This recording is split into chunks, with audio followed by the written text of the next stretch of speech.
Saudara-saudari, apakah Anda pernah membeli minuman di mesin penjual minuman? Atau yang biasa kita sebut sebagai vending machine. Ketika kita membeli minuman di vending machine, hal pertama yang perlu kita lakukan adalah membayar.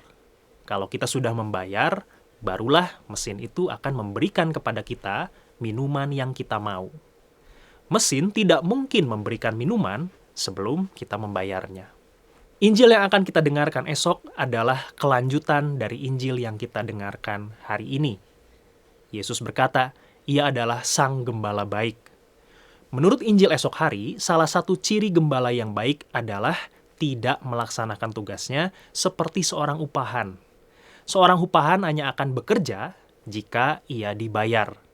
Hasil kerjanya pun seadanya. Yang penting dia sudah melaksanakan apa yang diperintahkan, apa yang menjadi job desk-nya. Selesai. Sisanya ia tidak peduli. Seorang upahan juga akan lari ketika ada serigala yang membahayakan domba-dombanya. Injil ini memberikan kepada kita inspirasi. Bagaimana kita memperlakukan segala sesuatu yang dipercayakan kepada kita. Mungkin itu pasangan hidup, mungkin itu anak-anak, mungkin itu orang tua, atau mungkin pekerjaan kita.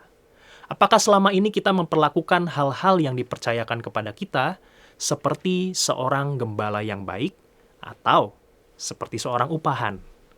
Seorang upahan menggunakan logika yang transaksional.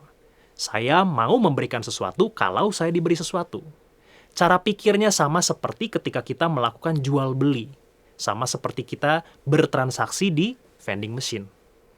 Pertanyaannya, apakah kita sedingin mesin? Apakah kita tidak memiliki sesuatu yang lebih luhur dan bermakna daripada sekadar logika yang transaksional itu? Ataukah kita hanya mau berhenti di logika jual beli yang dingin itu? Terinspirasi dari Tuhan Yesus, kita belajar bahwa kita lebih dari sekadar mesin. Kita lebih dari sekadar upahan. Kita bisa memberikan sesuatu yang baik kepada pasangan hidup, kepada anak-anak, orang tua, pekerjaan kita, tanpa perlu menunggu diberi sesuatu dulu. Ada sesuatu dalam diri kita yang membuat kehidupan lebih bermakna, yaitu kasih. Kalau kita menggunakan logika transaksional, tindakan mengasihi adalah sesuatu yang melelahkan dan merugikan. Tapi ada satu logika lain yang ditawarkan Yesus, logika kasih. Dengan logika ini kita diajak untuk mencari sebanyak mungkin hal untuk disyukuri. Saat ini juga kita bisa bersyukur. Mungkin karena pagi ini masih bisa bangun, masih bisa melihat, masih bisa berpikir. Tidak semua orang menerima kesempatan untuk masih hidup hari ini, tapi kita mendapatkannya. Mungkin kita bisa bersyukur karena anggota keluarga kita masih sehat, meskipun ada kalanya relasi dengan anggota keluarga tidak selalu dalam keadaan mulus. Mungkin kita bisa bersyukur karena hari ini masih bisa bekerja. Meskipun pekerjaan yang sedang dijalankan ini mungkin bukan sepenuhnya impian kita.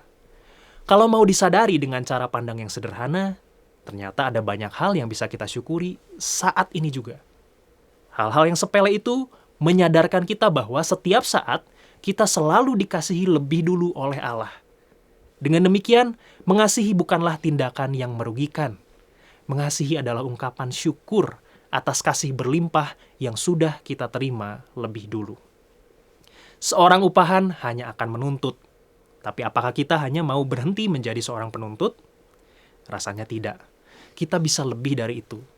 Seorang upahan hanya akan mengerjakan segala sesuatu seadanya, setengah-setengah. Tapi apakah kita hanya mau berhenti sebagai orang yang bekerja setengah-setengah? Rasanya juga tidak. Kita tahu bahwa kita bisa lebih daripada itu. Kalau kita mau, hari ini kita bisa menemukan lebih banyak hal untuk disyukuri. Dan karenanya kita merasa lebih dikasihi. Kita bukan mesin, saudara-saudari. Kita dikasihi oleh Allah. Maka mari menaruh kasih dalam aneka usaha yang kita kerjakan hari ini. Tuhan memberkati Anda.